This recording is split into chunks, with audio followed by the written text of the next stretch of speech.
Good morning, everybody. This is April with the Resellers Learning Curve. If this is your first time tuning into my channel, I want to say welcome. So I make videos about reselling mostly on eBay for the most part, but that's one of the things that I wanted to talk about. So this video actually started last Thursday, and although I had my phone on Do Not Disturb, I still got disturbed and a call came through and my phone fell, and that was the end of that, which is really too bad because it was shaping up to be a nice video. This happens all the time, and I guess this is one of the consequences of using an iPhone to record your YouTube videos. But this allows me to keep getting content out there, and I think that's the most important thing. So the first thing I wanted to discuss last week was a listing challenge. Since I'm not posting this when I wanted to post it, I actually wanted it to be like an over the weekend thing. I am thinking of doing a Friday to Friday listing challenge. If that is something that you guys would be interested in participating in, please let me know. I'm going to throw this idea out to the Facebook group as well, and the main reason is because I have a crazy backlog, and I know the best way to sell things is to list things. So I wanted to kind of inspire and motivate people, work together. We can all list some items, we can all make some money. So if you guys are interested in a Friday to Friday listing challenge, I don't know if it'll be June or June and July. I definitely wanted to do it through the summer because that's when a lot of folks who are starting out, and I think that's a huge part of the equation. When you're first starting out, summer sales can seem very, very lackluster. That's not my experience. That's not the experience of lots of eBay sellers that I know. My sales right now are very, very solid. So if you guys are interested in a listing challenge, let me know. I would love to organize a listing challenge. And I know there's one person in my group who usually will do a spreadsheet for those, and that's really, really helpful and really motivating. So let me know. Sales update. So I sent the pictures to my other phone so I can see what I've sold that's notable. Let me see. I sold a pair of women's shorts today. Yeah, today actually, early this morning for $62. Those were ALC shorts. I was actually getting ready to pull those shorts and send them in, or list them on the Real. I don't know how that works. So I'm working through that process, but I'm actually identifying items that they accept that I have in my inventory. And their list is very, very specific. So those were one of the items that I was going to pull only because I thought there was a better place to sell it. But they sold for $60. So yay. I know I got those at, I want to say, TJ Maxx or Marshall's for under $10. For sure under $10. So ALC, you want to be on the lookout for that brand. Another thing, I've had a lot of $30 sales that have been quick and awesome. I sold a pair of Oscar de la Renta pants this morning or yesterday for $30. A Leaf Notes, which is an Anthropology brand, I sold a top. It was new with tags for $30. There is a Spencer Alexis new with tag silk cardigan. If you guys look up Spencer Alexis, you'll see the kind of items from that brand that do really, really well. I sold that silk cardigan for $69.99 plus shipping. And I know that I picked that up for $2.99, $3. I picked that up for $3 and it sold for almost $70, $69.99. Another thing that I picked up for $5 is a vintage dress. The brand is Filigree, Filigre, Filigree. It's an 80s dress. It's so 80s. Everything about it's 80s. It was like silver metallic with the ruching on the waist. It was awesome. That sold for $70 and it was free shipping. It was actually a international sale. It went global shipping program, so that's okay that I did free shipping. On the 1st, so a few days ago, I sold a Misuk skirt for $52. And looking in my accounting program yesterday, it turns out that the person who purchased that Misuk skirt also purchased my last one. So with a lot of these brands, they're going to be items that people have on a watched list. So when new listings pop up in those brands, people who are watching them get notified that there's a new item. I have items on my watch list that I'm always looking out for just to see if, you know, if they pop up and they're cheap.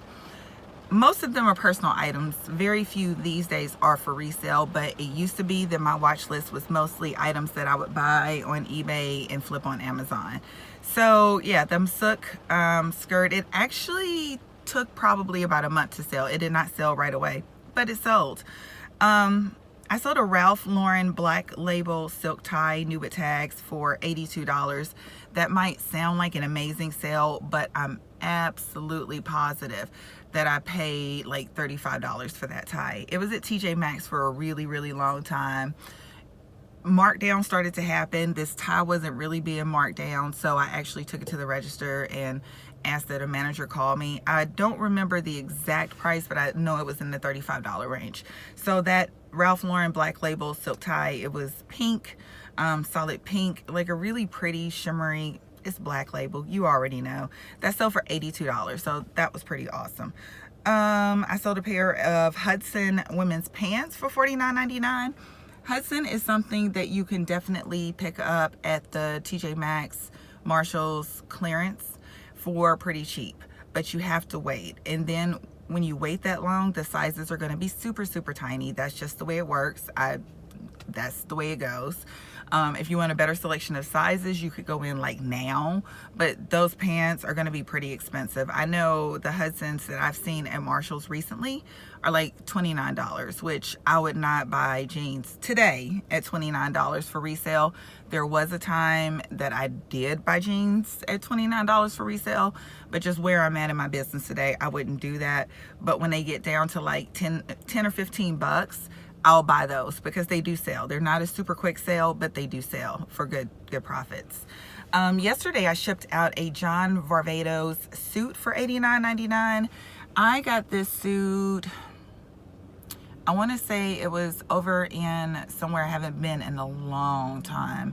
This was in Newcastle, Pennsylvania at the Goodwill. I remember buying the suit, so it would have been a $10 suit. There's probably a sale or I had a coupon. Like rarely do I even pay full Goodwill prices. So I remember that I paid $10 for the suit or less, but it sold for $90 plus shipping. So that was pretty cool. Let me see, that might, oh, I sold a pair of Scotch and Soda jeans for $52, which is a decent profit, except for those jeans took a year and a half to sell. I picked those up on my Chicago trip. So they took a while to sell, but I did sell them and they sold for 52 bucks.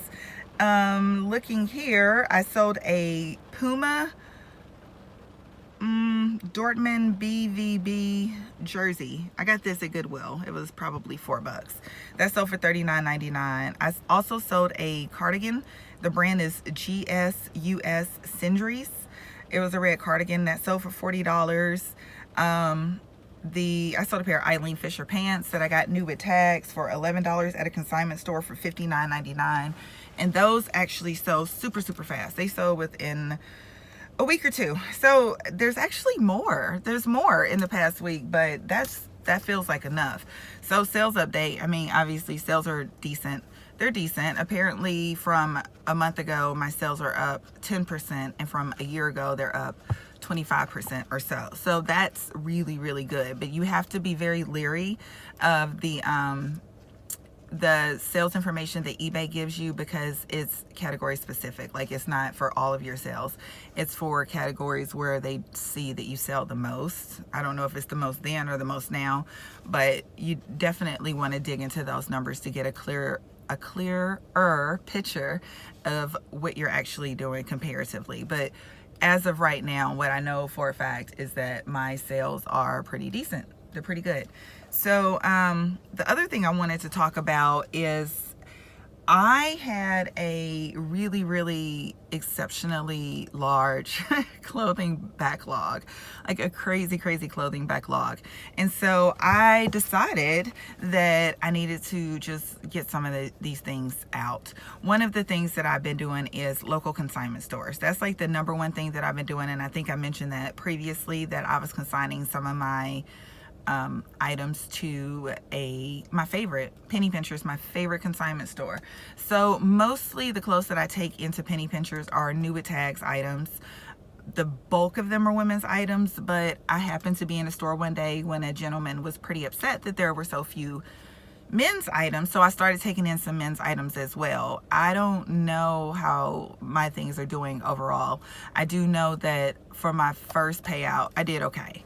It wasn't great, but I did okay. I've also been selling some things to Uptown Cheapskate, and most of those are items that I get at Goodwill that are pretty nice items, and I can make a profit on the item without actually doing all the photographing and the work. And I'm happy making just like a few bucks and moving it out the way. So I've been doing that as well. Another thing that I've been doing, and this was like pure accident, I took a bunch of my daughter's clothes into Once Upon a Child, and what they wanted was so significant, like I was blown away. Like they just were in love with her wardrobe, and I get it because my daughter's wardrobe it'd be nice. My daughter be dressing, she's such a little diva. She's my tiny diva. So she be dressing and her wardrobe is nice as such.